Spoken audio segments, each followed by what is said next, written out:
Welcome to Swapna's food world. ഇന്ന് ഞാനിവിടെ ചെയ്യാൻ പോണത് വളരെ ഈസി ആയിട്ടുള്ള റെസിപ്പിയാണ്, ഹോം മെയ്ഡ് പനീർ.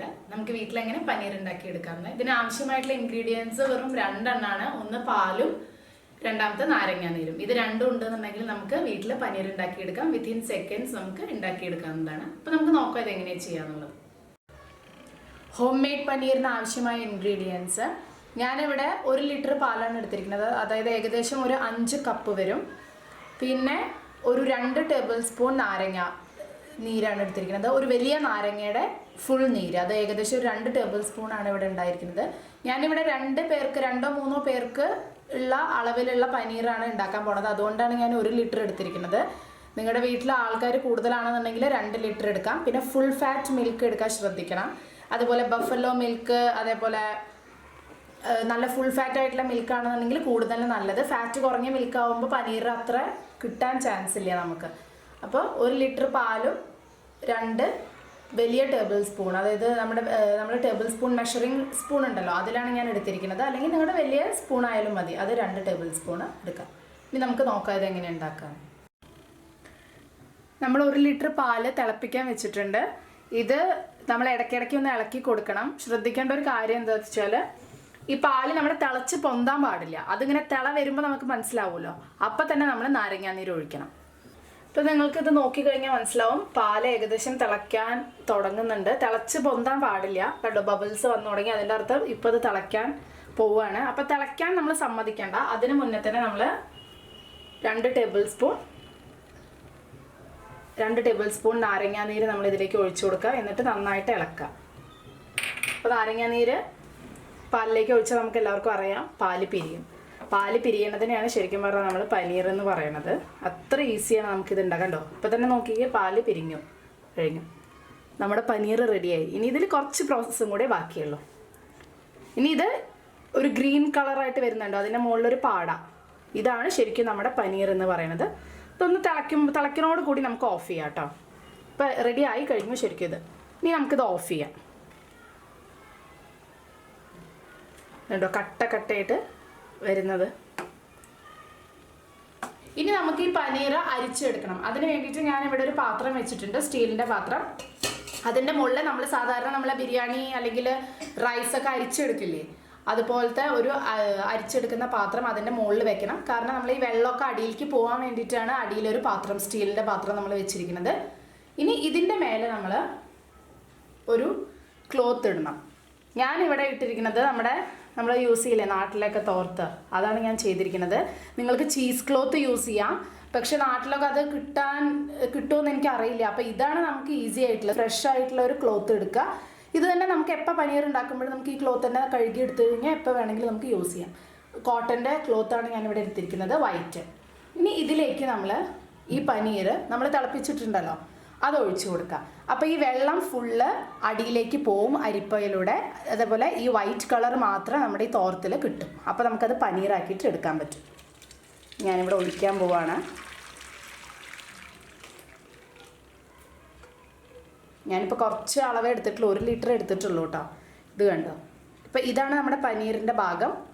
ബാക്കിയെല്ലാം നമ്മൾ അടിയിലേക്ക് വെള്ളം പോയിട്ടുണ്ടാവും. ഇനി ഞാനിവിടെ എപ്പോഴും ചെയ്യാറുണ്ട്, ഇത് വെച്ചിട്ട് നിങ്ങൾക്ക് ഇതൊന്ന് ചൂടാറി കഴിഞ്ഞാൽ നമുക്ക് ഇതുപോലെ എടുത്തിട്ട് നന്നായിട്ടൊന്ന് പിഴിയണം. കാരണം ഇതിലെ വെള്ളം പോകണം, നല്ല പനീറിൻ്റെ ഷേപ്പിൽ കിട്ടുള്ളൂ. ഇപ്പോൾ പിഴിയാൻ പറ്റില്ല, നല്ല ചൂടാണ്.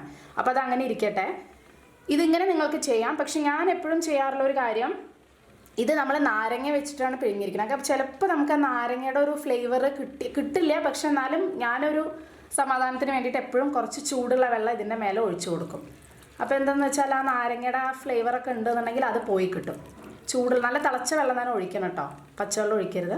അപ്പോൾ അത് ഒരു കഴുകിയ പോലെ ഈ പനീർ. ഇനി ഇത് നന്നായിട്ട് കെട്ടിവെക്കാം. ഫുള്ള് നമുക്ക് ചെയ്യാൻ പറ്റില്ല, മാക്സിമം പോകുന്നത് വരെ പോട്ടെ. ഒരു 10-20 മിനിറ്റ്സ് കഴിയുമ്പോൾ ഇതൊന്ന് ചൂടാറും. അപ്പോൾ നമുക്ക് നന്നായിട്ട് പിഴിഞ്ഞു കൊടുക്കാം കേട്ടോ. മാക്സിമം വെള്ളം അടിയിലേക്ക് പോട്ടെ.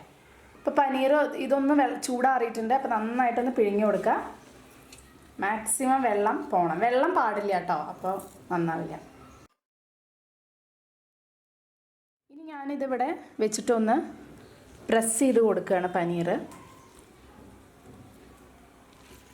കുറച്ച് മാക്സിമം നമുക്ക് പ്രസ് ചെയ്ത് കൊടുക്കാം. ഇത് വെള്ളം ഫുള്ള് പോയിട്ടൊന്നും ഉണ്ടാവില്ല, എന്നാലും ബാക്കി നമ്മൾ ഒരു 30 മിനിറ്റ്സ് നമ്മൾ പുറത്ത് വെക്കും, അപ്പോൾ ശരിയായിക്കും. ചെറിയ ക്ലോത്ത് ആണെങ്കിൽ അത്രയും നല്ലത്. ഇത് കുറച്ച് വലുപ്പമുണ്ട്, പ്രസ് ചെയ്ത് കൊടുത്തിട്ടുണ്ട് ഞാൻ. ഇനി നമ്മൾ ഒരു പ്ലേറ്റിലേക്ക് ഇപ്പോൾ നമ്മൾ നേരത്തെ അരിക്കാൻ എടുത്ത് വെച്ചിരുന്നത് അരിപ്പ പോലെ ഉണ്ടായിരുന്നല്ലോ, അത് എടുത്തിട്ട് കമഴ്ത്തി വെക്കുക. അതൊക്കെ നിങ്ങളുടെ ഇഷ്ടം കേട്ടോ. ഇപ്പം ഞാൻ എൻ്റെ സൗകര്യത്തിന് വേണ്ടി, ഇതില്ല എന്നുണ്ടെങ്കിൽ വേറെ ഏതെങ്കിലും ഇതുപോലെ വെള്ളം വാർന്ന് പോകുന്ന തരത്തിലുള്ള ഏതെങ്കിലും ഒരു പാത്രം വെക്കുക. കാരണം ഞാൻ പറഞ്ഞല്ലോ പനീറിൻ്റെ വെള്ളം ഫുള്ളായിട്ട് പോയിട്ടുണ്ടാവില്ല. അപ്പം ഞാൻ ഈ പനീർ എടുത്തിട്ട് ഇനി ഇതിൻ്റെ മുകളിലേക്ക് വെക്കാൻ പോവാണ്. കാരണം എങ്ങാനും കുറച്ച് വെള്ളം ബാക്കിയുണ്ട് എന്നുണ്ടെങ്കിൽ പോയിക്കോട്ടെ എന്ന് വിചാരിച്ചിട്ട്. ഇനി ഞാൻ ഇതിൻ്റെ മുകളിലേക്ക് നമുക്കൊരു വെയിറ്റ് ഉള്ള ഒരു പാത്രം വെക്കണം. കാരണം വെയിറ്റ് നമ്മൾ പ്രസ് ചെയ്യുമ്പോഴല്ലേ മാക്സിമം വെള്ളം അടിയിലേക്ക് പോവുക, ഒട്ടും വെള്ളം പനീറിൽ പാടില്ല. അപ്പം ഞാനിവിടെ വെക്കുന്നത് ഒരു ചപ്പാത്തി പലകയാണ്. കാരണം ഇതാണ് എനിക്ക് കുറച്ചും കൂടി വെയിറ്റ് ഉള്ളതായിട്ട് തോന്നിയിട്ടുള്ളത്. അല്ലാന്നുണ്ടെങ്കിൽ നല്ല കട്ടിയുള്ള പാത്രം കുറച്ച് വെള്ളം ഒഴിച്ചിട്ടോ അതൊക്കെ നിങ്ങളുടെ ഇഷ്ടം.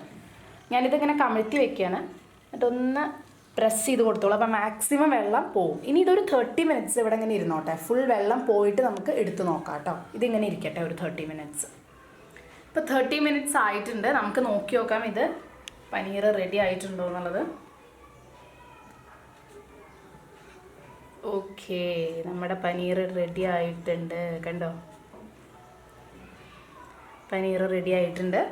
ഈ പനീർ നമുക്ക് പനീർ ബട്ടർ, പനീർ മട്ടർ, അത് മാത്രമല്ല നമുക്ക് രസഗുള ഉണ്ടാക്കില്ലേ, നമ്മൾ രസഗുള ഇങ്ങനെയാണ് ഉണ്ടാക്കുക. ഇനി ഇത് ചെറിയ ഉരുളകളാക്കി ഉരുട്ടിയിട്ട് ഞാൻ ഒരു ദിവസം ഉണ്ടാക്കി കാണിച്ചു തരാം കേട്ടോ രസഗുള. അപ്പോൾ ഈ പനീർ ഉണ്ടെങ്കിൽ നമുക്ക് എന്ത് ഡിഷ് വേണമെങ്കിലും ഉണ്ടാക്കാം. അത് മാത്രമല്ല ഇത്രയും ഈസി ആയിട്ട് നമുക്ക് പെട്ടെന്ന് ഉണ്ടാക്കണം എന്നുണ്ടെങ്കിൽ 1 ലിറ്റർ പാലും ഒരു നാരങ്ങ ഉണ്ടെന്നുണ്ടെങ്കിൽ നമുക്ക് പനീർ എപ്പോൾ വേണമെങ്കിലും റെഡിയാക്കി എടുക്കാം. നമ്മൾ പുറത്തുനിന്ന് വാങ്ങുന്നതിനേക്കാൾ വളരെ ലാഭമാണ് ഇത് വീട്ടിലുണ്ടാക്കുമ്പോൾ. അതിനേക്കാൾ ടേസ്റ്റാണ്. ഫ്രോസൺ പനീറിന് ഒരിക്കലും ഈ ടേസ്റ്റ് കിട്ടില്ല. നിങ്ങൾ ഫ്രഷ് ഒരു പ്രാവശ്യം കഴിച്ച് നോക്കും, അപ്പോൾ നിങ്ങൾക്ക് മനസ്സിലാവും അത്രയും സോഫ്റ്റ് ആയിരിക്കും കേട്ടോ. ഫ്രോസൺ നല്ല കട്ടിയായിരിക്കും, അപ്പോൾ നമുക്ക് ഫ്രൈ ചെയ്തില്ലെങ്കിൽ ടേസ്റ്റ് ഉണ്ടാവില്ല. പക്ഷേ ഇത് നമുക്ക് ഫ്രൈ ചെയ്യേണ്ട യാതൊരു ആവശ്യമില്ല. ഇനി നമുക്കിത് എടുക്കാം അതിലേക്ക് കേട്ടോ. പനീർ റെഡി ആയിട്ടുണ്ട്. ഇനി നമുക്കിത് കട്ട് ചെയ്തെടുക്കാം. ഇതൊരു 150 ഗ്രാംസ് എന്തായാലും ഉണ്ടാവേണ്ടതാണ് പനീർ. അത്രയും സോഫ്റ്റാണത്. മറ്റേത് നമുക്ക് ഫ്രോസൺ എന്ന് പറയുമ്പോൾ നല്ല കട്ടി ഉണ്ടാവും. ഇത് നമുക്ക് ഫ്രൈ ചെയ്യും. നമ്മൾ പനീർ ബട്ടറൊക്കെ ഉണ്ടാക്കുമ്പോൾ ഇത് നമുക്ക് എണ്ണയിൽ ഫ്രൈ ചെയ്യേണ്ട ആവശ്യമൊന്നുമില്ല. അത് അങ്ങനെ തന്നെ നമുക്ക് ഇടാൻ പറ്റും. ഇത്ര ഈസി അല്ലേ പനീർ ഉണ്ടാക്കുക എന്നുള്ളത്. നാട്ടിലൊക്കെ ഇപ്പോൾ എല്ലാ സ്ഥലത്തും പനീർ കിട്ടണമെന്നില്ല. അപ്പോൾ നിങ്ങൾക്ക് പാലുകൊണ്ട് ഒരു 2 ലിറ്റേഴ്സ് ഉണ്ടെങ്കിൽ ഒരു 4-5 പേർക്ക് സുഖമായിട്ട് ഉണ്ടാക്കാവുന്നതാണ് കേട്ടോ. വളരെ സോഫ്റ്റാണ്. തൊട്ട് നോക്കുമ്പോൾ തന്നെ നിങ്ങൾക്കറിയാം പൊടിഞ്ഞ് പോകും, അത്ര സോഫ്റ്റാണിത്. പെട്ടെന്ന് പൊടിയും, അത്രയും സോഫ്റ്റാണ്. ഇതിങ്ങനെ ഉരുട്ടിയിട്ടാണ് നമ്മൾ രസഗുള ഉണ്ടാക്കുക. അപ്പോൾ ഇത് പനീർ ബട്ടറിന് മാത്രമല്ല പല ഡിഷും, രസ്മലായി എന്ത് ഡിഷ് വേണമെങ്കിലും നമുക്ക് ഇങ്ങനെ വീട്ടിലുണ്ടാക്കുന്ന പനീർ വെച്ചിട്ട് ഉണ്ടാക്കിയെടുക്കാവുന്നതാണ്. അപ്പോൾ എല്ലാവർക്കും ഇഷ്ടപ്പെട്ടു എന്ന് വിചാരിക്കണം കേട്ടോ. എല്ലാവരും ഉണ്ടാക്കി നോക്കണം. പനീർ റെസിപ്പി എല്ലാവർക്കും ഇഷ്ടപ്പെട്ടെന്ന് വിശ്വസിക്കുന്നു. തീർച്ചയായിട്ടും ഉണ്ടാക്കി നോക്കണം. കാരണം ഇത് ഉണ്ടാക്കാൻ ഒരു പണിയില്ല, അത്ര എളുപ്പമുള്ളൊരു സംഭവമാണ്. പിന്നെ ഇതിൻ്റെ മെയിൻ ആയിട്ടുള്ളത് എന്താ വെച്ചാൽ നമുക്ക് കടയിൽ നിന്ന് വാങ്ങുന്നതിനേക്കാൾ ഫ്രഷ് ആയിട്ട് കിട്ടും. പൈസയും വളരെ കുറവാണ്. നമ്മൾ 1 ലിറ്ററിൻ്റെ പാലിൻ്റെ പൈസ ഇതിൽ ചിലവുള്ളൂ. നിങ്ങൾക്ക് ഇഷ്ടപ്പെടുകയാണെന്നുണ്ടെങ്കിൽ തീർച്ചയായിട്ടും സബ്സ്ക്രൈബ് ചെയ്യാൻ മറക്കരുത്. നിങ്ങളുടെ ഫീഡ്ബാക്ക് എനിക്ക് ആവശ്യമാണ്. അപ്പോൾ എന്തായാലും ഉണ്ടാക്കി നോക്കിയിട്ട് അഭിപ്രായം പറയണം കേട്ടോ. ബൈ.